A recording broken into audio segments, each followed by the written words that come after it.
कुछ किस्से कुछ कहानियों में आप सबका फिर से स्वागत है। मैं हूं आपके साथ शिखा और एक बार फिर से आपके सामने उसी कहानी का एक और भाग लेकर हाजिर हूं। उलझन। दूसरे दिन स्कूल में यादव सर ने देखा कि पारस ने फिर से होमवर्क नहीं किया है। उन्होंने खाली पीरियड में पारस को बुलाया और पूछा, पारस, 2 दिन से तुम बहुत खोए खोए लग रहे हो। कोई प्रॉब्लम हो तो मुझे बता सकते हो। पारस वैसे ही यादव सर को बहुत मानता था। उसने उन्हें सारी घटना कुछ अटक अटक कर सुनाई और ये भी बताया कि उसके पापा की तबीयत भी ठीक नहीं चल रही है। उनसे वो कुछ भी नहीं कह पाता। यादव सर ने पारस के सिर पर प्यार से हाथ फेरते हुए कहा, जहां तक हमसे बन पड़ेगा हम तुम्हारी मदद करेंगे, पर ये बात तो बहुत टेढ़ी है। बिना प्रमाण के हम क्या, पुलिस भी कुछ नहीं कर सकती। शक के आधार पर रिपोर्ट तो हो सकती है, पर इसमें उलझने बहुत है। मेरा एक पुराना दोस्त है, मंगत राम, पहले इसी स्कूल में पढ़ता था। उसने भी कुछ पता लगाने का वचन दिया है। पारस ने कहा, ठीक है, यत्न सब और से ही होने चाहिए। सर ने जरा रुक कर कहा, मगर एक बात मैं तुम्हें और समझाना चाहूंगा। वो ये कि दुनिया में बहुत तरह के अन्याय और अत्याचार होती रहते हैं। हमारा काम उनको कम करने का होना चाहिए। ये नहीं कि सोच समझकर हम अपना दिमाग ही खराब कर लें, फेल हो जाए, घर के काम भी ना कर पाए और दूसरे कामों में पिछड़ जाए। देखो, 15 अगस्त आने को है। इस बार दूसरे कार्यक्रमों के साथ मंच पर तुम्हारा भाषण भी होगा। अभी से तैयारी में जुट जाओ। जी सर, पारस ने आज्ञाकारी छात्र की भांति सिर झुकाते हुए कहा। शाबाश। उस दिन के बाद कभी भी साथ के गांव में हफ्ते भर के लिए एक शिविर लगाने का हमारा एक प्रोग्राम है। वहाँ श्रमदान तो होगा ही, गांव की सफाई और स्वास्थ्य के विषय में गांव वालों को समझाया जाएगा और साथ ही हर वर्ग के अनपढ़ लोगों को थोड़ा बहुत पढ़ाया जाएगा। इससे और कुछ नहीं तो गांव वालों के मन में शायद पढ़ने की रुचि पैदा हो सके। सब बातें समझकर पारस घर वापस आ गया।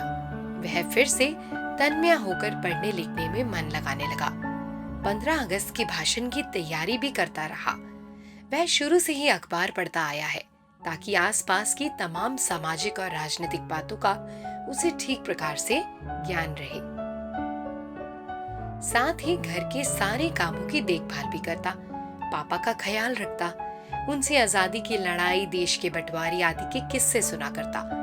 पारस के पापा बहुत उदार दिल के और विचारशील व्यक्ति थे। इस प्रकार पारस बहुत तेजी से बहुत कुछ सीख रहा था। इस पर भी उस खोए हुए लड़के का ध्यान पारस अपने मन से नहीं निकाल पाया। कोई 8-10 रोज बाद की बात है। चांदनी रात थी। रात के 8 बजे थे। खाना खाने के बाद पारस पढ़ने की तैयारी कर रहा था। अचानक कॉल बेल बज उठी। माँ ने दरवाजा खोला, पारस को बुलाया। देखो, तुम्हारा कोई दोस्त आया है। पारस दरवाजे पर आया तो देखा मंगत राम खड़ा है। उसे मंगत राम को देखकर बड़ी खुशी हुई। हाथ मिलाते हुए बोला, अरे आओ अंदर, मैं तो हर रोज तुम्हारी वेट करता हूँ। मंगत राम ने बड़े अपनेपन से पारस के दोनों कंधों को अपने हाथों से दबाया। कहा, इस वक्त अंदर नहीं, देखो कितना खूबसूरत चांद निकला हुआ है। बाहर सड़क पर चहलकदमी करते हुए बात करेंगे। ठीक है, पारस ने कहा, अभी माताजी से पूछकर आता हूँ। थोड़ी देर में दोनों मित्र खुली सड़क पर आ गए। मंगत बोला, पारस, मिलना तो मैं भी तुमसे जल्दी चाहता था। एक तो मजदूर आदमी को समय नहीं मिलता, दूसरा जब तक मुझे कोई ठीक जानकारी ना मिले आकर क्या करता। कुछ पता चला? पारस ने बड़ी उत्सुकता से पूछा। अरे अभी कहाँ, मंगत राम ने आह भरी। क्या, कहीं से कुछ पता नहीं चला? पारस को जानने की बड़ी उतावली थी। बस एक हल्का सा सुराग हाथ आया है। मंगत बताने लगा, जिस आदमी का मैंने जिक्र किया था उसका नाम समरेश बाबू है। वह सभी के काम आते हैं। मैंने भी उन्हें कहा था, बड़े भैया आप हमारा भी काम करा दें। सारी घटना सुनकर बड़े भैया बहुत भावुक उठे। बोले, मंगत राम, तुम चिंता मत करो, मैं पूरी कोशिश करूंगा। ऐसे समाज कंटकों को तो सजा मिलनी ही चाहिए। अपने मित्र पारस से भी कहना भगवान पर पूरा भरोसा रखे। मैं आप दोनों के साथ हूं। तब एक दिन बड़े भैया जानबूझकर रात को बड़ी देर से ढाबे पर गए। ढाबे वाले ने कहा, अब तो खाना खत्म हो गया, इतनी देर से क्यों आए? बड़े भैया हंसने लगे, बोले, चाचा तेरे लिए तोहफा लाया हूं। सब लोगों के बीच तो ये सब अच्छा नहीं लगता ना। क्या है बताओ तो? ढाबे वाले ने पूछा। बड़े भैया ने झोले में से हरे रंग की दारू की बोतल दिखाई और वापस झोले में खिसका दी। बोतल देखकर ढाबे वाले की बांछें खिल गई। बोला, वाह खूब, अब मस्ती आएगी। चलो अंदर, तुम्हारे लिए ताजा खाना बनवाता हूँ। बड़े भैया कभी शराब पीते नहीं। वह कहते हैं, इससे बुरी चीज संसार में कोई नहीं है। इससे आदमी होश खो बैठता है और बहकने लगता है। जो उसे नहीं कहना होता वो भी वो कह जाता है। यही हुआ। बड़े भैया खुद तो शराब पीने का नाटक करते रहे, बस उसे खूब पिलाते चले गए। ढाबे वाला नशे में पूरी तरह से चूर हो गया। तब बड़े भैया ने उस मोटे ढाबे वाले के पेट पर गुदगुदी करते हुए पूछा, कहो चाचे, सुना है आजकल खूब मजे में हो, बहुत आमदनी हो रही है। गुरु, हमें भी कुछ सिखाओ ना। ढाबे वाला भारी आवाज में बोला, अरे तुमसे नहीं होगा, तुमसे कुछ नहीं होगा छोटे मुन्ने। बड़े भैया ने बड़े भोलेपन से पूछा, बताओ तो चाचे, क्या नहीं कर सकता मैं? तुम हुक्म तो करो मेरे चाचे। क्या तुम जुआ खेलते हो? ढाबे वाले ने पूछा। हाँ हाँ, बड़े भैया ने झूठ मूठी कह दिया।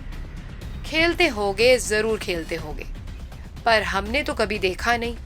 भाई हमारी क्यों पूछते हो? हम तो सब करते हैं, दूसरों का पैसा तक मार लेते हैं, इधर का माल उधर तक कर देते हैं, बच्चों को भी।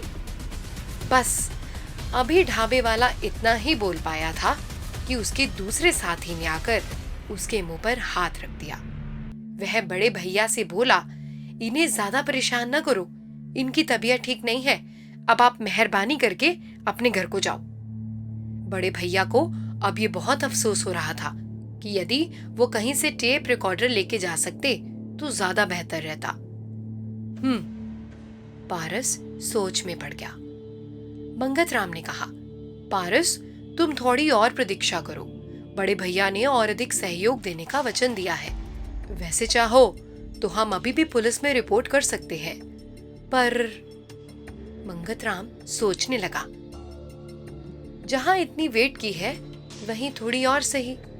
पारस ने कहा, हम पुलिस को ऐसे प्रमाण तो जुटा दें कि ये लोग बिल्कुल भी छूट ना पाए। ठीक है। मंगत राम ने इतना ही कहा था, तभी उन्होंने देखा कि पीछे की तरफ से बहुत से लोग चले आ रहे हैं। निकट के बस अड्डे पर एक बस रुकी। अचानक मंगत राम और पारस के कानों में भारी आवाज टकराई। अबे छोकरो, तुम लोग इस वक्त रात को यहाँ क्यों घूम रहे हो? पारस और मंगत राम ने घूम कर देखा, ये तो वही मोटे ढाबे वाला था। दोनों ने उसे संशय से देखा, उत्तर नहीं दिया। ढाबे वाले ने धमकाते हुए कहा, बोलते क्यों नहीं? आप अपनी राह पकड़े, हम घूम रहे हैं। मंगत राम ने कहा। ढाबे वाला बोला, घूम रहे हो या आवारागर्दी कर रहे हो? मैं तुम दोनों को पहचानता हूँ, तुम ही दोनों तो थे जो एक रोज मुझसे लड़ने आए थे। पारस ने मंगत राम को कोहनी मारी और उसे आगे ले गया। फिर इस तरह से घूमते दिखे ना तो पुलिस से पकड़वा दूंगा। इतना कहते हुए ढाबे वाला एक रिक्शे पर जा बैठा। पारस ने कहा, देख मंगत भाई, इसे कहते हैं चोर की दाढ़ी में तिनका। हम फालतू में क्यों भड़के? हाँ पारस, हमें अभी थोड़ा और धैर्य रखना ही होगा। मंगत राम ने उत्तर दिया। कुछ देर और इसी प्रकार की बातचीत करते हुए दोनों दोस्त अपने अपने रास्ते को चले गए। तो दोस्तों, ये था इस कहानी का भाग तीसरा। आपको ये कहानी कैसी लग रही है हमें कमेंट बॉक्स के जरिए जरूर बताइए। और अगर आपको ये कहानी अच्छी लग रही है तो हमें सब्सक्राइब करना मत भूलिएगा। आगे भी इस तरह की अच्छी कहानियां आपके लिए मैं यानी शिखा लेकर आती रहूंगी। धन्यवाद।